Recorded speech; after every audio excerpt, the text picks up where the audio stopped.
Story starting ನಲ್ಲಿ ನಾರಾಯಣ್ ಮತ್ತು ಅವನ ಹೆಂಡತಿನ ತೋರಿಸ್ತಾರೆ. ಇವರು ಅಶೋಕ್ ಅನ್ನೋ ವ್ಯಕ್ತಿಯ ಮನೆಗೆ ಬಂದಿರ್ತಾರೆ. ಏಕೆಂದ್ರೆ ಅಶೋಕನ ಮಗಳು ಸ್ನೇಹಲತಾ ಮತ್ತು ಉಜ್ವಲನ್ ಮದುವೆ ಬಗ್ಗೆ ಮಾತಾಡೋಕೆ ಬಂದಿರ್ತಾರೆ. ನಾರಾಯಣ್ ಉಜ್ವಲನ್ ತಂದೆ ಆಗಿರ್ತಾನೆ. ಇಲ್ಲಿ ಅಶೋಕ್ಗೆ ಉಜ್ವಲನ್ಗೆ ತನ್ನ ಮಗಳನ್ನ ಕೊಡೋದು ಇಷ್ಟ ಇರಲ್ಲ. ಆದ್ರೆ ಸ್ನೇಹಲತಾ ನನಗೆ ಉಜ್ವಲನ್ ಅಂದ್ರೆ ತುಂಬಾ ಇಷ್ಟ, ನಾನು ಅವನನ್ನೇ ಮದುವೆ ಆಗ್ತೀನಿ ಅಂತ ಹೇಳ್ತಾಳೆ. ಅದಕ್ಕೆ ಅಶೋಕ್ ನಾರಾಯಣ್ಗೆ, ನೋಡು ನನ್ನ ಮಗಳು ಏನು ಓದಿಲ್ಲ, ಆಕೆಗೆ ಮೇಕಪ್ ಮಾಡೋದು ಬಿಟ್ರೆ ಏನೂ ಗೊತ್ತಿಲ್ಲ, ಇನ್ನು ಉಜ್ವಲನ್ ಕೂಡ ಏನು ಕೆಲಸ ಮಾಡಲ್ಲ, ಹಾಗಾಗಿ ಯಾರಾದ್ರೂ ಒಳ್ಳೆ ಕೆಲಸ ಮಾಡೋ ವ್ಯಕ್ತಿಗೆ ನನ್ನ ಮಗಳನ್ನ ಕೊಡಬೇಕು ಅಂತ ಆಸೆ ಇತ್ತು. ಆದ್ರೆ ನನ್ನ ಮಗಳನ್ನ ನಿಮ್ಮ ಮನೆಗೆ ಕೊಡಬೇಕಾದ್ರೆ ಉಜ್ವಲನ್ಗೆ ಏನಾದ್ರೂ ಕೆಲಸ ಹುಡುಕು ಅಂತ ಹೇಳು ಅಂತ ಹೇಳ್ತಾನೆ. ಅದಕ್ಕೆ ನಾರಾಯಣ್, ನೋಡು ನಮ್ಮ ತಂದೆ ತುಂಬಾ ಆಸ್ತಿ ಮಾಡಿ ಇಟ್ಟಿದ್ದಾರೆ, ನಮಗೆ ಕೆಲಸ ಮಾಡೋ ಅವಶ್ಯಕತೆ ಇಲ್ಲ, ನಾನು ಇಲ್ಲಿವರೆಗೆ ಏನು ಕೆಲಸ ಮಾಡಿಲ್ಲ, ನನ್ನ ಮಗ ಕೂಡ ಆಸ್ತಿ ಎಂಜಾಯ್ ಮಾಡ್ತಾ ಬದುಕ್ತಾನೆ ಅಂತ ಹೇಳ್ತಾನೆ. ಆಗ ಉಜ್ವಲನ್ ತಾಯಿ, ಅಷ್ಟಕ್ಕೂ ನಮ್ಮ ಮಗ ಡಿಟೆಕ್ಟಿವ್, ಅವನು ಊರವರ ಸಮಸ್ಯೆಗಳನ್ನ ಬಗೆಹರಿಸ್ತಾನೆ ಅಂತ ಹೇಳ್ತಾಳೆ. ಅದಕ್ಕೆ ಅಶೋಕ್, ಅದೇ ಊರವರ ಎಮ್ಮೆ ಕುರಿ ಕಳೆದೋದ್ರೆ ಹುಡುಕಿ ಕೊಡ್ತಾನೆ ಅದೇ ತಾನೆ ಅಂತ ಕೇಳ್ತಾನೆ. ಅದಕ್ಕೆ ಆಕೆ, ಇಲ್ಲ, ಊರಿನ ಪೊಲೀಸವರು ಕೂಡ ಉಜ್ವಲನ್ ಹೆಲ್ಪ್ ತಗೋತಾರೆ ಅಂತ ಹೇಳ್ತಾಳೆ.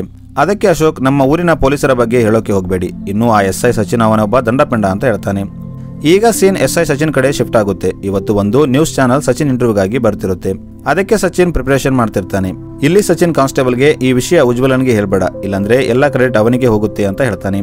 ಈಗ ಸ್ಟೋರಿ ಉಜ್ವಲನ್ ಕಡೆ ಬರುತ್ತೆ. ಇಲ್ಲಿ ಉಜ್ವಲನ್ ಒಬ್ಬರ ಮನೆಯಲ್ಲಿ ಕಾಣೆಯಾದ ಬಂಗಾರದ ಚೈನ್ ನ ಹುಡುಕ್ತಿರ್ತಾನೆ. ಇಲ್ಲಿ ಉಜ್ವಲನ್ಗೆ ಚೈನ್ ಅದೇ ಮನೆಯಲ್ಲಿ ಸಿಗುತ್ತೆ. ಆಗ ಮನೆಯವರು ಹೇಗೆ ಕಂಡುಹಿಡಿದೆ ಅಂತ ಕೇಳ್ತಾರೆ. ಆಗ ಉಜ್ವಲನ್, ನಾನು ಮನೆ ಒಳಗೆ ಬಂದಾಗ ಬೀರ್ವಾ ಹತ್ರ ಬೆಕ್ಕಿನ ಕೂದಲಿತ್ತು ಮತ್ತು ಅಲ್ಲಿ ಬೆಕ್ಕಿನ ಹೆಜ್ಜೆ ಗುರುತುಗಳಿದ್ವು, ಅದನ್ನ ಫಾಲೋ ಮಾಡಿದಾಗ ಬೈ ಮಿಸ್ಟೇಕ್ ಆ ಬೆಕ್ಕು ಚೈನ್ ನ ಇಲ್ಲಿ ತಂದು ಇಟ್ಟಿದೆ ಅಂತ ಹೇಳ್ತಾನೆ. ಈಗ ಉಜ್ವಲನ್ ಆ ಬೆಕ್ಕನ್ನ ತಗೊಂಡು ತನ್ನ ಲೈಬ್ರರಿಗೆ ಬರ್ತಾನೆ. ಉಜ್ವಲನ್ ಊರಲ್ಲಿ ಒಂದು ಲೈಬ್ರರಿ ಇಟ್ಟಿರ್ತಾನೆ. ಈ ಲೈಬ್ರರಿ ಹೆಸರು ಸರ್ಲಾಕ್ ಲೈಬ್ರರಿ. ರಾತ್ರಿ ಉಜ್ವಲನ್ ಮನೆಯಲ್ಲಿದ್ದಾಗ ಅವನ ತಾಯಿ ಅವನಿಗೆ, ನಿನಗೆ ಒಂದು ಹುಡುಗಿ ನೋಡಿದ್ದೀವಿ ಅಂತ ಹೇಳ್ತಾಳೆ. ಅದಕ್ಕೆ ಉಜ್ವಲನ್, ನಾನು ಮದುವೆ ಆಗಲ್ಲ, ಇನ್ನು ನನಗೆ ತುಂಬಾ ಕೆಲಸ ಮಾಡೋದಿದೆ, ನಾನು ಈ ಊರಿನ ರಕ್ಷಕ ಅಂತ ಹೇಳ್ತಾನೆ. ಅದಕ್ಕೆ ಅವನ ತಾಯಿ, ಹಾಗಾದ್ರೆ ಹೊರಗೆ ಹೋಗಿ ಲೈಟ್ ಆಫ್ ಮಾಡಿ ಬಾ ಅಂತ ಹೇಳ್ತಾಳೆ. ಆದ್ರೆ ಉಜ್ವಲನ್ ರಾತ್ರಿ ಟೈಮಲ್ಲಿ ಹೊರಗೆ ಹೋಗೋಕೆ ಭಯ ಪಡ್ತಿರ್ತಾನೆ. ಇದರ ಹಿಂದೆ ಒಂದು ಕಥೆ ಇರುತ್ತೆ, ಇದು ನಮಗೆ ಮುಂದೆ ಗೊತ್ತಾಗುತ್ತೆ. ಇನ್ನು ಮಾರನೇ ದಿನ ಜೋಮುನ್ ಅನ್ನೋ TV reporter SI Sachin interview ತಗೊಳಕ್ಕೆ ಬರ್ತಾನೆ.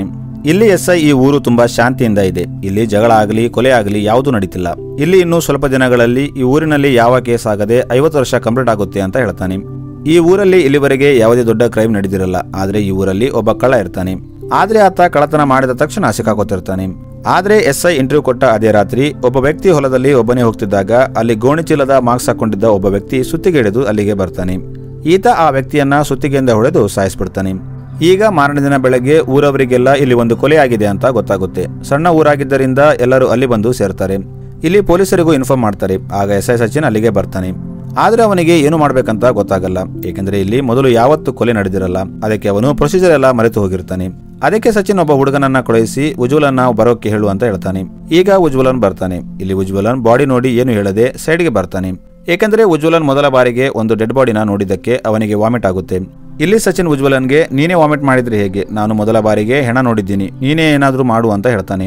ಅದಕ್ಕೆ ಉಜ್ವಲನ್ ಸ್ವಲ್ಪ ಧೈರ್ಯ ತಂದುಕೊಂಡು ಬಾಡಿ ಹತ್ರ ಬರ್ತಾನೆ. ಈತ ಇಲ್ಲಿ ಎಲ್ಲ ವಿಷಯಗಳನ್ನ ಗಮನಿಸ್ತಾನೆ ಮತ್ತು ಅಲ್ಲಿದ್ದ ಜನರಿಗೆ ಇಲ್ಲಿಂದ ದೂರ ಹೋಗುವಂತೆ ಹೇಳ್ತಾನೆ. ಇಲ್ಲಿ ಉಜ್ವಲನ್ಗೆ ಒಂದು ಸ್ಲೀಪರ್ ಮತ್ತು ಒಂದು ಬೀಡಿ ಸಿಗುತ್ತೆ. ಅದನ್ನ ನೋಡಿ ಉಜ್ವಲನ್, ಈ ಸ್ಲೀಪರ್ ಮತ್ತು ಬೀಡಿ ಅಂದಿಕುರುಡಂದು, ಏಕೆಂದರೆ ಇಂಥ ಬೀಡಿ ಊರಲ್ಲಿ ಅವನೊಬ್ಬನೇ ಸೇದೋದು ಅಂತ ಹೇಳ್ತಾನೆ. ಈಗ ಅಂದಿಕುರುಡನ್ನ ತೋರಿಸ್ತಾರೆ. ಈತ ಒಂದು ಹೊಲದಿಂದ ತೆಂಗಿನಕಾಯಿ ಕದಿತಿರ್ತಾನೆ.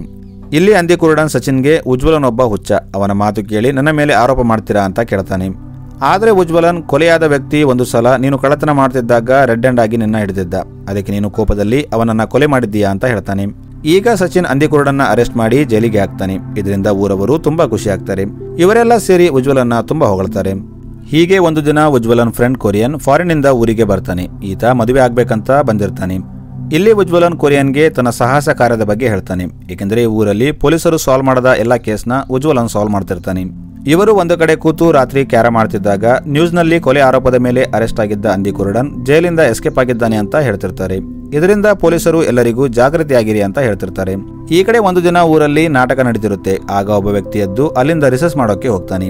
ಆಗ ಅಲ್ಲಿ ಅದೇ ಗೋಣಿಚೀಲ ಹಾಕೊಂಡ ವ್ಯಕ್ತಿ ಬಂದು ಸುತ್ತಿಗೆಯಿಂದ ಅವನನ್ನ ಹೊಡೆದು ಸಾಯಿಸ್ಬಿಡ್ತಾನೆ. ಸ್ವಲ್ಪ ಹೊತ್ತಿಗೆ ಎಲ್ಲರಿಗೂ ಇನ್ನೊಂದು ಕೊಲೆಯಾಗಿದೆ ಅಂತ ಗೊತ್ತಾಗುತ್ತೆ. ಉಜ್ವಲನ್ ಕೂಡ ಅಲ್ಲಿಗೆ ಬರ್ತಾನೆ. ಆಗ ಸಚಿನ್ ಜೈಲಿಂದ ಎಸ್ಕೇಪ್ ಆದ ಅಂದಿಕುರುಡನೇ ಈ ಕೊಲೆ ಮಾಡಿರ್ಬೇಕು ಅಂತ ಹೇಳ್ತಾನೆ. ಅದಕ್ಕೆ ಉಜ್ವಲನ್, ಈ ಕೊಲೆ ನಡೆಯೋ ಪ್ಯಾಟರ್ನ್ ನೋಡ್ತಿದ್ರೆ ಈ ಕೊಲೆ ಮಾಡಿದ್ದು ಒಬ್ಬ ಸೀರಿಯಲ್ ಕಿಲ್ಲರ್ ಆಗಿರ್ಬೋದು ಅಂತ ಹೇಳ್ತಾನೆ. ಇನ್ನೊಂದು ಕಡೆ ಅದೇ ಊರಿನ ಕೆಲವು ಜನ, ಈ SI ಸಚಿನ್ ವೆಸ್ಟ್, ಅವನಿಗೆ ಏನು ಮಾಡೋಕ್ಕಾಗಲ್ಲ, ಅದಕ್ಕೆ ಕಮಿಷನರ್ಗೆ ರಿಕ್ವೆಸ್ಟ್ ಮಾಡಿ ಈ ಕೇಸ್ ಸಾಲ್ವ್ ಮಾಡೋಕ್ಕೆ ಸ್ಪೆಷಲ್ ಆಫೀಸರ್ನ ಕರೆಸೋಣ ಅಂತ ಹೇಳ್ತಾರೆ. ಏಕೆಂದರೆ ಉಜ್ವಲನ್ಗೆ ಸಣ್ಣ ಪುಟ್ಟ ಕೇಸ್ಗಳನ್ನ ಸಾಲ್ವ್ ಮಾಡೋದು ಬಿಟ್ರೆ ಕೊಲೆ ಕೇಸ್ ಎಲ್ಲ ಹ್ಯಾಂಡಲ್ ಮಾಡೋಕೆ ಆಗಲ್ಲ ಅಂತ ಹೇಳ್ತಾರೆ. ಈಗ ಇವರು ಹೋಗಿ ಕಮಿಷನರ್ ಹತ್ರ ಮಾತಾಡ್ತಾರೆ. ಆಗ ಕಮಿಷನರ್ ಸಚಿನ್ನ ಕರೆದು ಶಂಭು ಅನ್ನೋ ಸ್ಪೆಷಲ್ ಆಫೀಸರ್ ಕೇಸ್ ಸಾಲ್ವ್ ಮಾಡೋಕೆ ಬರ್ತಿದ್ದಾರೆ, ನೀನು ಅವರಿಗೆ ಸಪೋರ್ಟ್ ಮಾಡು ಅಂತ ಹೇಳ್ತಾನೆ.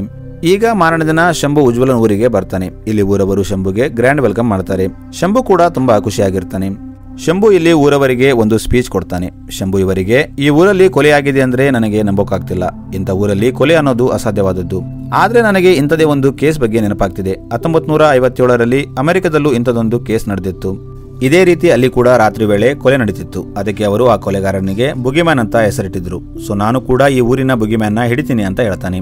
ಈಗ ಶಂಭು ಸಚಿನ್ಗೆ ರಾತ್ರಿ ವೇಳೆ ಕೊಲೆ ನಡೀತಾ ಇದೆ. ಸೊ ನಾವು ಊರವರಿಗೆ ರಾತ್ರಿ 6 ಗಂಟೆ ನಂತರ ಯಾರು ಹೊರಗೆ ತಿರುಗಬಾರ್ದಂತ ಅನೌನ್ಸ್ ಮಾಡೋಣ. 6 ಗಂಟೆ ನಂತರ ಯಾವ ಶಾಪ್ ಆಗಲಿ ಹೋಟೆಲ್ ಆಗಲಿ ಓಪನ್ ಇರಬಾರ್ದು ಅಂತ ಹೇಳ್ತಾನೆ. ಈ ಕಡೆ ಉಜ್ವಲನ್ಗೆ ಶಂಭು ಬಗ್ಗೆ ಗೊತ್ತಾಗುತ್ತೆ. ಈತ ಒಂದು ಟೀ ಸ್ಟಾಲ್ ನಲ್ಲಿ ಕೂತಿದ್ದಾಗ ಊರವರು ಶಂಭುನ ನೋಡ್ತಾ ಇದ್ರೆ ಅವರು ಕೇಸ್ನ ಬೇಗ ಸಾಲ್ವ್ ಮಾಡೋ ತರ ಕಾಣ್ತಾ ಇದೆ ಅಂತ ಹೇಳ್ತಾರೆ. ಅದಕ್ಕೆ ಉಜ್ವಲನ್ಗೆ ಕೋಪ ಬರುತ್ತೆ. ಆತ ನಾನು ಇಷ್ಟು ದಿನ ಇವರ ಎಲ್ಲಾ ಕೇಸ್ನ ಸಾಲ್ವ್ ಮಾಡ್ತಿದ್ದೆ, ನೋಡಿದ್ರೆ ಇವರು ಈಗ ಶಂಭುನ ಹೊಗಳ್ತಿದ್ದಾರೆ ಅಂತ ಅನ್ಕೋತಾನೆ. ಉಜ್ವಲನ್ ಅಲ್ಲಿಂದ ಮನೆಗೆ ಬಂದಾಗ ಶಂಭು ಉಜ್ವಲನ್ ಮನೆ ಪಕ್ಕದಲ್ಲಿದ್ದ ಮನೆಯಲ್ಲಿ ರೆಂಟ್ಗೆ ಇದ್ದಾನೆ ಅಂತ ಗೊತ್ತಾಗುತ್ತೆ. ಆಕ್ಚುಲಿ ಆ ಮನೆ ಕೂಡ ಉಜ್ವಲನ್ದೇ ಆಗಿರುತ್ತೆ. ಇವರು ಅದನ್ನ ಶಂಭುಗೆ ರೆಂಟ್ಗೆ ಕೊಟ್ಟಿರ್ತಾರೆ. ಉಜ್ವಲನ್ ಶಂಭುಗೆ ಮನೆ ಕೀ ಕೊಡಕ್ಕೆ ಹೋಗ್ತಾನೆ. ಇಲ್ಲಿ ಉಜ್ವಲನ್ ಮತ್ತು ಶಂಭು ಸ್ವಲ್ಪ ಮಾತಾಡ್ತಾರೆ. ಈಗ ಮಾರನೇ ದಿನದಿಂದ ಪೊಲೀಸರು ಊರರೆಲ್ಲ ಪ್ಲಾನ್ಸ್ ಹಚ್ತಾರೆ. ಇದರಲ್ಲಿ ಸಾಯಂಕಾಲ 6 ಗಂಟೆ ನಂತರ ಶಾಪ್ ಕ್ಲೋಸ್ ಮಾಡಬೇಕು, ಯಾರೂ ಪೊಲೀಸರ ಅನುಮತಿ ಇಲ್ಲದೆ ರಾತ್ರಿ ಒಬ್ಬರೇ ತಿರುಗಬಾರ್ದು ಅಂತ ಬರೆದಿರುತ್ತೆ. ಹಾಗೆ ಶಂಭು ಕೊಲೆಯಾದ ಸ್ಪಾಟ್ಗೆ ಹೋಗಿ ಅಲ್ಲಿ ಎವಿಡೆನ್ಸ್ಗೋಸ್ಕರ ಹುಡುಕ್ತಿರ್ತಾನೆ. ಆದ್ರೆ ಕೊಲೆ 2 ವಾರದ ಮುಂಚೆ ಆಗಿದ್ದರಿಂದ ಅವನಿಗೆ ಯಾವುದೇ ಎವಿಡೆನ್ಸ್ ಸಿಗೋದಿಲ್ಲ. ಇನ್ನು ಇದನ್ನೆಲ್ಲ ಉಜ್ವಲನ್ ದೂರದಿಂದ ನೋಡ್ತಿರ್ತಾನೆ. ಈಗ ಶಂಭು ಊರವರ ಸಣ್ಣ ಪುಟ್ಟ ಕೇಸ್ಗಳನ್ನ ಸಾಲ್ವ್ ಮಾಡ್ತಿರ್ತಾನೆ. ಇದರಿಂದ ಶಂಭು ಊರವರ ಮುಂದೆ ಪಾಪ್ಯುಲರ್ ಆಗ್ತಾನೆ. ಈ ಕಡೆ ಆ ಕಿಲ್ಲರ್ ನೈಟ್ ಟೈಮ್ ಕೊಲೆ ಮಾಡೋಕೆ ಜನರನ್ನ ಹುಡುಕ್ತಿರ್ತಾನೆ. ಆದ್ರೆ ಅವನಿಗೆ ಯಾರೂ ಸಿಗ್ತಿರಲ್ಲ. ಇನ್ನೊಂದು ಕಡೆ ಶಂಭು ಸಚಿನ್ಗೆ ಕಿಲ್ಲರ್ ಒಬ್ಬ ಸೈಕೋಪಾತ್ ಇರಬೇಕು, ಸೈಕೋಗಳೇ ಈ ರೀತಿ ಕೊಲೆ ಮಾಡೋಕೆ ಸಾಧ್ಯ ಅಂತ ಹೇಳ್ತಾನೆ. ಈ ವಿಷಯ ಸಚಿನ್ ಉಜ್ವಲನ್ಗೆ ಹೇಳ್ತಾನೆ. ಶಂಭು ಸರ್ ಕಿಲ್ಲರ್ ಒಬ್ಬ ಸೈಕೋ ಅಂತ ಕಂಡು ಹಿಡಿದಿದ್ದಾರೆ ಅಂತ ಹೇಳ್ತಾನೆ. ಅದಕ್ಕೆ ಉಜ್ವಲನ್ ಸಚಿನ್ಗೆ ಒಂದು ಬುಕ್ ಕೊಡ್ತಾನೆ. ಅದರಲ್ಲಿ ಉಜ್ವಲನ್ ಮೊದಲೇ ಕಿಲ್ಲರ್ ಒಬ್ಬ ಸೈಕೋಪಾತ್ ಅಂತ ಬರ್ದಿರ್ತಾನೆ. ಇದನ್ನ ನೋಡಿ ಸಚಿನ್, ಹಾಗಾದ್ರೆ ಶಂಭು ಸರ್ಗಿಂತ ಮೊದಲೇ ನೀನೇ ಕಿಲ್ಲರ್ನ ಕಂಡು ಹಿಡಿತೀಯಾ ಅಂತ ಕೇಳ್ತಾನೆ. ಇವರು ಮಾತಾಡ್ತಿದ್ದಾಗ ಅಲ್ಲಿ ಶಂಭು ಬರ್ತಾನೆ. ಶಂಭು ಉಜ್ವಲನ್ ಫಾದರ್ಗೋಸ್ಕರ ಚಿಕನ್ ತಂದಿರ್ತಾನೆ ಮತ್ತು ಅವರಿಗೆ ಕೆಲವೊಂದು ಪ್ರಶ್ನೆಗಳನ್ನ ಕೇಳ್ತಾನೆ. ಏಕೆಂದ್ರೆ ಶಂಭುಗೆ ಉಜ್ವಲನ್ ಫಾದರ್ ಮೇಲೆ ಡೌಟ್ ಇರುತ್ತೆ. ಇದನ್ನೆಲ್ಲ ಕೇಳ್ತಿದ್ದ ಉಜ್ವಲನ್ ಶಂಭುಗೆ ನನ್ನ ತಂದೆ ಕೊಲೆಗಳನ್ನ ಮಾಡಿರಲ್ಲ ಅಂತ ಸ್ವಲ್ಪ ಕೋಪದಿಂದನೇ ಹೇಳ್ತಾನೆ. ಅದಕ್ಕೆ ಶಂಭು, ಟೆನ್ಷನ್ ತಗೋಬೇಡ ಉಜ್ವಲನ್, ನಾನು ಜಸ್ಟ್ ರೊಟೀನ್ ಎನ್ಕ್ವೈರಿ ಮಾಡ್ತಿದ್ದೀನಿ ಅಷ್ಟೇ, ನಿನ್ನ ತಂದೆನೇ ಕೊಲೆಗಾರ ಅಂತ ನಾನು ಇನ್ನೂ ಹೇಳಿಲ್ಲ ಅಂತ ಹೇಳ್ತಾನೆ. ಇನ್ನು ಅದೇ ದಿನ ರಾತ್ರಿ ಆ ಸೈಕೋ ಕಿಲ್ಲರ್ ಒಬ್ಬ ವ್ಯಕ್ತಿಯನ್ನ ಕೊಂದು ಒಂದು ಮರಕ್ಕೆ ನೇತಾಕ್ತಾನೆ. ಈ ವಿಷಯ ಬೆಳಿಗ್ಗೆ ಎಲ್ಲರಿಗೂ ಗೊತ್ತಾಗಿ ಊರವರು ಅಲ್ಲಿ ಜಮಾ ಆಗ್ತಾರೆ. ಇಲ್ಲಿ ಪೊಲೀಸರು ಮತ್ತು ಫಾರೆನ್ಸಿಕ್ ಟೀಮ್ ಕೂಡ ಬರುತ್ತೆ. ಇವರು ಇಲ್ಲಿ ಇನ್ವೆಸ್ಟಿಗೇಷನ್ ಮಾಡ್ತಾರೆ. ಇಲ್ಲಿ ಫಾರೆನ್ಸಿಕ್ ಡಾಕ್ಟರ್ ಶಂಭುಗೆ, ಸರ್ ನನಗನಿಸುತ್ತೆ ಈ ಕೊಲೆ ಇಲ್ಲಿ ನಡೆದಿಲ್ಲ, ಈತನ ಬೇರೆ ಎಲ್ಲೋ ಕೊಲೆ ಮಾಡಿ ಇಲ್ಲಿ ಬಂದು ನೇತಾಕಿದ್ದಾರೆ. ಇನ್ನು ಇಲ್ಲಿ ಸ್ಪೋರ್ಟ್ಸ್ ಶೂಸ್ ಮಾರ್ಕ್ ಕೂಡ ಇದೆ ಮತ್ತು ನಮಗೆ ಯಾವ ಫಿಂಗರ್ ಪ್ರಿಂಟ್ ಕೂಡ ಸಿಕ್ಕಿಲ್ಲ. ಕಿಲ್ಲರ್ ಕೊಲೆ ಮಾಡುವಾಗ ಗ್ಲೌಸ್ ಹಾಕಿರಬಹುದು. ಇನ್ನು ಬಾಡಿನ ಎಷ್ಟು ಎತ್ತರಕ್ಕೆ ನೇತಾಕಬೇಕಾದ್ರೆ ಕಿಲ್ಲರ್ ತುಂಬಾ ಫಿಟ್ ಆಗಿರಬೇಕು ಅಂತ ಹೇಳ್ತಾನೆ. ಇದನ್ನೆಲ್ಲ ಉಜ್ವಲನ್ ಕೇಳ್ತಾನೆ. ಅದಕ್ಕೆ ಅವನು ಎಲ್ಲಾ ಎವಿಡೆನ್ಸ್ ಮತ್ತು ಡಾಕ್ಟರ್ ಹೇಳಿದ ಮಾತಿಂದ ಕಿಲ್ಲರ್ ಬೇರೆ ಯಾರು ಅಲ್ಲ ಶಂಭು ಅಂತ ಫಿಕ್ಸ್ ಆಗ್ತಾನೆ. ಅದಕ್ಕೆ ಅವನು ಎಲ್ಲರಿಗೆ, ಈ ಊರಲ್ಲಿ ಸ್ಪೋರ್ಟ್ಸ್ ಶೂಸ್ ಶಂಭು ಸರ್ ಮಾತ್ರ ಯೂಸ್ ಮಾಡ್ತಾರೆ, ಇನ್ನು ಇವರು ತುಂಬಾ ಫಿಟ್ ಆಗಿದ್ದಾರೆ, ಕೊಲೆ ಮಾಡೋದಕ್ಕಾಗ್ಲಿ ಅಥವಾ ಬಾಡಿನ ಅಷ್ಟು ಮೇಲೆ ನೇತಾಕೋದಾಗ್ಲಿ ಇವರಿಂದ ಸಾಧ್ಯ, ಅದಕ್ಕೆ ಇವರೇ ಕೊಲೆ ಮಾಡಿರ್ಬೇಕು ಅಂತ ಹೇಳ್ತಾನೆ. ಆಗ ಶಂಭು, ಅರೆ ಉಜ್ವಲನ್, ನೀನು ನನ್ನ ಮೇಲೆ ಡೌಟ್ ಪಡ್ತಿದ್ದೀಯಾ, ನೀನು ಹೇಳಿದ್ದೆಲ್ಲ ನಿಜ ಆದ್ರೆ ಸ್ಪೋರ್ಟ್ಸ್ ಶೂಸ್ ಶಾಪ್ ಅಲ್ಲಿ ಸಿಗುತ್ತೆ, ಯಾರು ಬೇಕಾದ್ರೂ ಅದನ್ನ ತಗೋಬಹುದು. ಇನ್ನು ಗ್ಲೌಸ್ ಹೇಳ್ತೀಯಾ, ಕಿಲ್ಲರ್ ಗ್ಲೌಸ್ ಬದಲು ಬಟ್ಟೆ ಕೂಡ ಯೂಸ್ ಮಾಡಿರ್ಬೋದು. ಇನ್ನು ಈ ಬಾಡಿ ಹತ್ರ ಒಂದು ಬೆಡ್ಶೀಟ್ ಇದೆ, ಅಂತಹ ಸೇಮ್ ಬೆಡ್ಶೀಟ್ ನಾನು ನಿಮ್ಮ ಮನೆಯಲ್ಲಿ ನೋಡಿದ್ದೆ, ಹಾಗಂತ ನೀನೇ ಕೊಲೆಗಾರ ಅಂತ ಅನ್ಕೋಬಹುದಾ? ಇನ್ನು ಬಾಡಿ ಫಿಟ್ನೆಸ್ ನಲ್ಲಿ ನಿಮ್ಮ ತಂದೆ ಕೂಡ ಕಡಿಮೆ ಇಲ್ಲ, ಅಂದ್ರೆ ತಂದೆ ಮಗ ಇಬ್ಬರು ಸೇರಿ ಕೊಲೆ ಮಾಡಿದ್ದೀರಾ ಅಂತ ಕೇಳ್ತಾನೆ. ಆಗ ಅಲ್ಲಿದ್ದ ಊರವರು ಉಜ್ವಲನ್ ಮೇಲೆ ನಗ್ತಾರೆ ಮತ್ತು ಮೊದಲು ಹೋಗಿ ರಾತ್ರಿ ಭಯಪಡೋದನ್ನ ಕಡಿಮೆ ಮಾಡು, ಆಮೇಲೆ ಬಂದು ಕಿಲ್ಲರ್ನ ಹಿಡಿಯುವಂತೆ ಅಂತ ಹೇಳ್ತಾರೆ. ಇದರಿಂದ ಉಜ್ವಲನ್ಗೆ ಅವಮಾನ ಆಗುತ್ತೆ. ಅವನು ಹೇಗಾದ್ರೂ ಮಾಡಿ ನಾನೇ ಮೊದಲು ಆ ಕೊಲೆಗಾರನನ್ನ ಕಂಡುಹಿಡಿತೀನಿ ಅಂತ ಹೇಳ್ತಾನೆ. ಈಗ ಸ್ಟೋರಿ ಫ್ಲಾಶ್ ಬ್ಯಾಕ್ಗೆ ಹೋಗುತ್ತೆ. ಇಲ್ಲಿ ಉಜ್ವಲನ್ ಯಾಕೆ ಕತ್ತಲೆ ಅಂದ್ರೆ ಭಯಪಡ್ತಾನೆ ಅಂತ ತೋರಿಸ್ತಾರೆ. ಉಜ್ವಲನ್ ಸಣ್ಣವನಿದ್ದಾಗ ಅವನ ಅತ್ತೆ ಮಗ ಮತ್ತು ತಾನು ಒಳ್ಳೆ ಫ್ರೆಂಡ್ಸ್ ಆಗಿರ್ತಾರೆ. ಆ ಹುಡುಗ ಯಾವಾಗಲೂ ಉಜ್ವಲನ್ ಜೊತೆನೇ ಇರ್ತಾನೆ. ಇವರು ಒಂದು ದಿನ ರಾತ್ರಿ ಊಟ ಮಾಡ್ತಿದ್ದಾಗ ಉಜ್ವಲನ್ ತಂದೆಯವರಿಗೆ ಒಂದು ಸ್ಟೋರಿ ಹೇಳ್ತಾನೆ. ಕುಕ್ಕಚ್ಚನ್ ಸ್ಟೋರಿ. ಕುಕ್ಕಚ್ಚನ್ ಒಬ್ಬ ಸೈಕೋ ಆಗಿರ್ತಾನೆ. ಈತ ಯಾರು ತನ್ನ ತಂದೆ ತಾಯಿ ಮಾತು ಕೇಳಲ್ವೋ ಮತ್ತು ಸರಿಯಾಗಿ ಓದಲ್ವೋ ಅಂತ ಮಕ್ಕಳನ್ನ ಕಿಡ್ನಾಪ್ ಮಾಡಿ ಒಂದು ಗುಹೆಯಲ್ಲಿ ತಗೊಂಡು ಹೋಗಿ ಅವರನ್ನ ಪೀಸ್ ಮಾಡಿ ಸಾಯಿಸ್ತಿರ್ತಾನೆ ಅಂತ ಹೇಳ್ತಾನೆ. ಈ ಸ್ಟೋರಿ ಕೇಳಿದ ಉಜ್ವಲನ್ ಆ ಹುಡುಗನಿಗೆ, ನಾವು ಆ ಕಿಲ್ಲರ್ನ ಹುಡುಕಿದರೆ ಊರವರ ಮುಂದೆ ಹೀರೋ ಆಗ್ತೀವಿ ಅಂತ ಹೇಳ್ತಾನೆ. ಬಾಲ್ಯದಿಂದಲೇ ಉಜ್ವಲನ್ಗೆ ಡಿಟೆಕ್ಟಿವ್ ಆಗ್ಬೇಕಂತ ಹುಚ್ಚಿರುತ್ತೆ. ಈಗ ಅರ್ಧರಾತ್ರಿ ಆದಾಗ ಉಜ್ವಲನ್ ಮತ್ತು ಆ ಹುಡುಗ ದಾಸನ್ ಇಬ್ಬರೇ ಗುಡ್ಡದ ಕಡೆ ಹೋಗ್ತಾರೆ. ಆದ್ರೆ ಅರ್ಧ ದಾರಿಗೆ ಹೋದಾಗ ದಾಸನ್ ಮಾಯ ಆಗ್ತಾನೆ. ಉಜ್ವಲನ್ ಕೂಡ ಒಂದು ಕಡೆ ಮೂರ್ಛೆ ಹೋಗ್ತಾನೆ. ಬೆಳಗ್ಗೆ ಆದಾಗ ಯಾರೋ ಇವನನ್ನ ನೋಡಿ ಮನೆಗೆ ತರ್ತಾರೆ. ಆದ್ರೆ ದಾಸನ್ನ ಎಲ್ಲ ಕಡೆ ಹುಡುಕಿದರೂ ಅವನು ಸಿಗಲ್ಲ.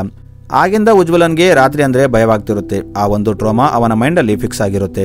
ಈಗ ಮಾರನೇ ದಿನ ನ್ಯೂಸ್ನಲ್ಲಿ ಸ್ಪೆಷಲ್ ಆಫೀಸರ್ ಬಂದ್ಮೇಲೆ ಊರಲ್ಲಿ ಕೊಲೆಗಳು ನಿಲ್ತಿಲ್ಲ, ಪೊಲೀಸರು ಏನ್ ಮಾಡ್ತಿದ್ದಾರೆ ಅಂತ ಕೇಳ್ತಾರೆ. ಈ ಕಡೆ ಶಂಭು ಊರಲ್ಲಿ ಎಲ್ಲರಿಗೆ ಎನ್ಕ್ವೈರಿ ಮಾಡ್ತಿರ್ತಾನೆ, ಸ್ಪೆಷಲಿ ಉಜ್ವಲನ್ ತಂದೆ ಬಗ್ಗೆ. ಇದರಿಂದ ಊರವರು ಉಜ್ವಲನ್ ತಂದೆನೇ ಕೊಲೆಗಾರ ಇರಬಹುದು ಅಂತ ಅವನ ಮೇಲೆ ಡೌಟ್ ಪಡ್ತಿರ್ತಾರೆ. ಈಗ ಶಂಭು ಸಚಿನ್ನ ಕರೆದು ನನಗೆ ಒಂದು ಮೀಟಿಂಗ್ ಮಾಡೋದಿದೆ, ಅದಕ್ಕೆ ಊರವರನ್ನೆಲ್ಲ ಸಾಯಂಕಾಲ 5 ಗಂಟೆ ಒಳಗೆ ಪಂಚಾಯತ್ ಆಫೀಸ್ಗೆ ಬರುವಂತೆ ಹೇಳು, ಏಕೆಂದ್ರೆ 6 ಗಂಟೆ ಒಳಗೆ ಮೀಟಿಂಗ್ ಮುಗಿಬೇಕು ಅಂತ ಹೇಳ್ತಾನೆ. ಈಗ ಸಾಯಂಕಾಲ ಊರವರೆಲ್ಲ ಪಂಚಾಯತ್ ಆಫೀಸ್ಗೆ ಬರ್ತಾರೆ. ಇಲ್ಲಿ ಶಂಭು ಮಾತಾಡ್ತಾ ಆ ಕಿಲ್ಲರ್ ಇದೇ ಊರಿನವನಾಗಿರ್ಬೋದು, ಅದಕ್ಕೆ ನಿಮ್ಮ ಸುತ್ತಮುತ್ತ ನಡೆಯೋ ಆಕ್ಟಿವಿಟಿ ಬಗ್ಗೆ ಜಾಗೃತಿ ಆಗಿರಿ, ಯಾರ ಮೇಲಾದ್ರೂ ಡೌಟ್ ಇದ್ರೆ ನಮಗೆ ಬಂದು ಹೇಳಿ ಅಂತ ಹೇಳ್ತಾನೆ. ಆಗ ಅಲ್ಲಿದ್ದವರೆಲ್ಲ ಉಜ್ವಲನ್ ತಂದೆ ಕಡೆ ನೋಡ್ತಾರೆ. ಮೀಟಿಂಗ್ ಮುಗಿದು ಎಲ್ಲರೂ ಹೊರಗೆ ಬಂದಾಗ ಊರವರು ಉಜ್ವಲನ್ ತಂದೆನೇ ನೋಡ್ತಿರ್ತಾರೆ. ಇದರಿಂದ ಆತ ಅಲ್ಲಿಂದ ಉಜ್ವಲನ್ ಹತ್ರ ಬರ್ತಾನೆ. ಈತ ಉಜ್ವಲನ್ಗೆ ನೀನು ಮಾಡಿದ ಕೆಲಸದಿಂದ ಊರವರೆಲ್ಲ ನನ್ನ ಮೇಲೆ ಡೌಟ್ ಪಡ್ತಿದ್ದಾರೆ, ಹೇಗಾದ್ರೂ ಮಾಡಿ ಮೊದಲು ಆ ಕಿಲ್ಲರ್ನ ಹುಡುಕು ಅಂತ ಹೇಳ್ತಾನೆ. ಅದಕ್ಕೆ ಉಜ್ವಲನ್ ನಾನು ಮೊದಲಿನಿಂದಲೂ ಹೇಳ್ತಾ ಇದ್ದೀನಿ, ಆ ಶಂಭುನೇ ಕೊಲೆಗಾರ, ಅದಕ್ಕೆ ಆತ ಜನರನ್ನ ಡೈವರ್ಟ್ ಮಾಡೋಕೆ ನಿಮ್ಮ ಮೇಲೆ ಡೌಟ್ ಬರುವಂತೆ ಮಾಡ್ತಿದ್ದಾನೆ ಅಂತ ಹೇಳ್ತಾನೆ. ಆಗ ಅಲ್ಲಿ ಅಂದಿ ಕುರುಡನ್ ಬರ್ತಾನೆ. ಈತ ಸ್ಟಾರ್ಟಿಂಗ್ ನಲ್ಲಿ ಕೊಲೆ ಕೇಸಲ್ಲಿ ಜೈಲಿಗೆ ಹೋದ ಅದೇ ಕಳ್ಳ ಆಗಿರ್ತಾನೆ. ಈತ ಇಲ್ಲಿ ಉಜ್ವಲನ್ಗೆ ನಾನು ಫಸ್ಟ್ ಕೊಲೆ ಆದಾಗ ಕಿಲ್ಲರ್ನ ನೋಡಿದೆ, ನಾನು ಅಲ್ಲೇ ಇದ್ದೆ, ಆತ ಒಂದು ಗೋಣಚೀಲದಿಂದ ಮಾಡಿದ ಮಾರ್ಕ್ಸ್ ಹಾಕೊಂಡಿದ್ದ, ನಾನು ಹೆದರಿ ಅಲ್ಲಿಂದ ಓಡ್ತಿದ್ದಾಗ ನನ್ನ ಚಪ್ಪಲಿ ಮತ್ತು ಬೀಡಿ ಅಲ್ಲೇ ಬಿತ್ತು ಅಂತ ಹೇಳ್ತಾನೆ. ಈಗ ಉಜ್ವಲನ್ಗೆ ಶಂಭು ಮೇಲೆ ಡೌಟ್ ಇದ್ದರಿಂದ ಶಂಭು ತನ್ನ ರೂಮಲ್ಲಿ ಇಲ್ಲದ ಟೈಮ್ ನೋಡಿ ಅಂದಿಕುರುಡನ್ನ ಶಂಭು ಮನೆಗೆ ಕಳಿಸ್ತಾನೆ. ಆದ್ರೆ ಅಂದಿಕುರುಡನ್ಗೆ ಅಲ್ಲಿ ಏನೂ ಸಿಗೋದಿಲ್ಲ. ಆದ್ರೆ ಶಂಭುಗೆ ತಾನು ಮನೆಯಲ್ಲಿ ಇಲ್ಲದಾಗ ಯಾರೋ ಬಂದಿದ್ರು ಅಂತ ಗೊತ್ತಾಗುತ್ತೆ. ಅವನು ಉಜ್ವಲನ್ ಮೇಲೆ ಡೌಟ್ ಪಡ್ತಾನೆ. ಈಗ ಮಾರನೇ ದಿನ ರಾತ್ರಿ ಉಜ್ವಲನ್ ಮತ್ತೆ ಅಂದಿಕುರುಡನ್ನ ಶಂಭು ಮನೆಗೆ ಕಳಿಸ್ತಾನೆ ಮತ್ತು ತಾನು ಮತ್ತು ತನ್ನ ಫ್ರೆಂಡ್ ಕೊರಿಯನ್ ಜೊತೆ ರಾತ್ರಿ ಟೈಮಲ್ಲಿ ಶಂಭು ಹೊರಗೆ ಇರಬಹುದು ಅಂತ ಹೊರಗೆ ಹೋಗ್ತಾನೆ. ಇಲ್ಲಿ ನೋಡಿದ್ರೆ ಶಂಭು ಮನೆಯಲ್ಲಿರ್ತಾನೆ. ಆದ್ರೆ ಈ ಕಡೆ ಉಜ್ವಲನ್ ಮತ್ತು ಕೊರಿಯನ್ ಹೊರಗೆ ಇದ್ದಾಗ ಕಿಲ್ಲರ್ ಉಜ್ವಲನ್ ಮೇಲೆ ಅಟ್ಯಾಕ್ ಮಾಡ್ತಾನೆ. ಆದ್ರೆ ಕೊರಿಯನ್ ಅಲ್ಲಿಗೆ ಟೈಮ್ಗೆ ಬಂದಿದ್ದರಿಂದ ಕಿಲ್ಲರ್ ಅಲ್ಲಿಂದ ಓಡೋಗ್ತಾನೆ. ಈಗ ಉಜ್ವಲನ್ ಮತ್ತು ಕೊರಿಯನ್ ಮನೆಗೆ ಬಂದಾಗ ಶಂಭು ತನ್ನ ಮೇಲೆ ಅಟ್ಯಾಕ್ ಆದಾಗ ಇಲ್ಲೇ ಇದ್ದ ಅಂತ ಗೊತ್ತಾಗುತ್ತೆ. ಅದಕ್ಕೆ ಉಜ್ವಲನ್ ಸುಮ್ಮನೆ ಶಂಭು ಮೇಲೆ ಡೌಟ್ ಪಟ್ಟೆ, ಅವನು ಕೊಲೆಗಾರ ಅಲ್ಲ ಅಂತ ಹೇಳ್ತಾನೆ. ಈಗ ಉಜ್ವಲನ್ ಮಾರನೇ ದಿನದಿಂದ ಕೊಲೆಯ ಪ್ಯಾಟರ್ನ್, ಕೊಲೆಗಾರ ಕೊಲೆಗೆ ಉಪಯೋಗಿಸಿದ ವೆಪನ್ ಎಲ್ಲ ಸ್ಟಡಿ ಮಾಡಿ ಕಿಲ್ಲರ್ಗೆ ಓಸಿಡಿ ಇದೆ, ಇಂಥವರು ಟೈಮಿಂಗ್ ಮತ್ತು ಮಾಡುವ ಕೆಲಸ ಪರ್ಫೆಕ್ಟ್ ಆಗಿರಬೇಕು ಅಂತ ಅನ್ಕೋತಾರೆ. ಸೊ ಇಂಥವರಿಗೆ ತಾನು ಮಾಡಿದ ಕೆಲಸ ಪರ್ಫೆಕ್ಟ್ ಅಲ್ಲ ಅಂತ ಸಾಬೀತು ಮಾಡಬೇಕು, ಇದರಿಂದ ಅವರ ಈಗೋ ಹರ್ಟ್ ಆಗಿ ಅವರು ಹೊರಗೆ ಬರ್ತಾರೆ ಅಂತ ಹೇಳ್ತಾನೆ. ಮತ್ತು ಆಮೇಲೆ ಸಚಿನ್ನ ಕರೆದು ಒಂದು ಪ್ಲಾನ್ ಹೇಳ್ತಾನೆ. ಸಚಿನ್ ಶಂಭು ಹತ್ರ ಹೋಗಿ ಅದೇ ಪ್ಲಾನ್ ಹೇಳ್ತಾನೆ. ಆ ಪ್ಲಾನ್ ಏನಂದ್ರೆ ಕಿಲ್ಲರ್ಗೆ ಕೊಲೆ ಮಾಡೋಕೆ ಅವಕಾಶ ಸಿಗದಂತೆ ಮಾಡೋದು, ಇದರಿಂದ ಕಿಲ್ಲರ್ಗೆ ಫ್ರಸ್ಟ್ರೇಷನ್ ಆಗಿ ಅವನು ಹೊರಗೆ ಬರ್ತಾನೆ ಅಂತ ಹೇಳ್ತಾನೆ. ಈ ಐಡಿಯಾ ಶಂಭುಗೂ ಸರಿ ಅನಿಸುತ್ತೆ. ಅದಕ್ಕೆ ಅವನು ತನ್ನ ಟೀಮ್ನ ಕರೆದು ನೈಟ್ ಪೆಟ್ರೋಲಿಂಗ್ ಮಾಡುವಂತೆ ಹೇಳ್ತಾನೆ.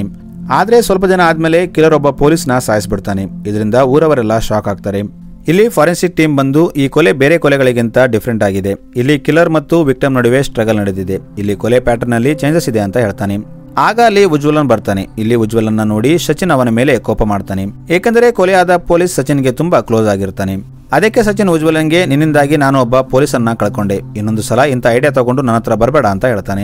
ಈ ಕಡೆ ಶಂಭುಗೆ ತನ್ನ ಸೀನಿಯರ್ ಆಫೀಸರ್ ಕಾಲ್ ಮಾಡಿ, ನೀನು ಇನ್ಚಾರ್ಜ್ ತಗೊಂಡ್ಮೇಲೆ ಅಲ್ಲಿ ಒಬ್ಬ ಪೊಲೀಸ್ ಆಫೀಸರ್ ಕೊಲೆ ಆಯ್ತು, ನೀನು ಏನು ಮಾಡ್ತಿದ್ದೀಯಾ, ಇನ್ನೂ 1 ವಾರದಲ್ಲಿ ನೀನು ಈ ಕೇಸ್ನ ಕ್ಲೋಸ್ ಮಾಡಿಲ್ಲ ಅಂದ್ರೆ ಈ ಕೇಸ್ನ ಬೇರೆಯವರಿಗೆ ಕೊಡ್ತೀನಿ ಅಂತ ಹೇಳ್ತಾನೆ. ಈಗ ಮಾರನೇ ದಿನ ಊರವರೆಲ್ಲ ಅದೇ ಪೊಲೀಸ್ ಮನೆ ಮುಂದೆ ಇರ್ತಾರೆ. ಅಲ್ಲಿ ಅವನ ಬಾಡಿ ಇಟ್ಟಿರ್ತಾರೆ. ಆಗ ಉಜ್ವಲನ್ ಶಂಭುಗೆ ಸಾರಿ ಸರ್, ನನ್ನದೇ ತಪ್ಪು, ನಾನು ಪೆಟ್ರೋಲಿಂಗ್ ಐಡಿಯಾ ಕೊಡಬಾರ್ದಾಗಿತ್ತು ಅಂತ ಹೇಳ್ತಾನೆ. ಅದಕ್ಕೆ ಶಂಭು ನಿಂದೇನೂ ತಪ್ಪಿಲ್ಲ, ನೀನು ಕೂಡ ಕಿಲ್ಲರ್ನ ಹಿಡಿಬೇಕು ಅಂತಾನೆ ಟ್ರೈ ಮಾಡ್ತಿದ್ದೆ ಅಂತ ಹೇಳ್ತಾನೆ. ಈಗ ಮಾರನೇ ದಿನ ಊರಲ್ಲಿ ಮತ್ತೊಂದು ಕೊಲೆ ನಡೆಯುತ್ತೆ. ಆಗ ಅಲ್ಲಿ ಶಂಭು ಬರ್ತಾನೆ. ಇಲ್ಲಿ ಫಾರೆನ್ಸಿಕ್ ಡಾಕ್ಟರ್ ಶಂಭುಗೆ ಈ ಸಾರಿ ಕಿಲ್ಲರ್ ತುಂಬಾ ಲೇಜಿ ಆಗಿದ್ದಾನೆ, ಕೊಲೆ ಮಾಡಲು ಒಳ್ಳೆ ಜಾಗ ತಗೊಂಡಿಲ್ಲ, ಇನ್ನು ಕೊಲೆ ಪ್ಯಾಟರ್ನ್ ಕೂಡ ಪರ್ಫೆಕ್ಟ್ ಆಗಿಲ್ಲ, ನನಗನಿಸುತ್ತೆ ಕಿಲ್ಲರ್ಗೆ ಕೊಲೆ ಮಾಡೋ ಇಂಟ್ರೆಸ್ಟ್ ಹೋಗಿರಬಹುದು, ನನ್ನ ಆಲೋಚನೆ ಮಟ್ಟಿಗೆ ಇದು ಕಿಲ್ಲರ್ ಲಾಸ್ಟ್ ಕೊಲೆ ಆಗಿರಬಹುದು ಅಂತ ಹೇಳ್ತಾನೆ. ಈಗ ನಮಗೆ ಕಿಲ್ಲರ್ನ ತೋರಿಸ್ತಾರೆ. ಈತ ಮಾರ್ಕ್ಸ್ ಹಾಕೊಂಡು ಕೂತಿರ್ತಾನೆ. ಆಗ ಅವನಿಗೆ ಡಾಕ್ಟರ್ ಹೇಳಿದ ಮಾತು ನೆನಪಾಗ್ತಿರುತ್ತೆ.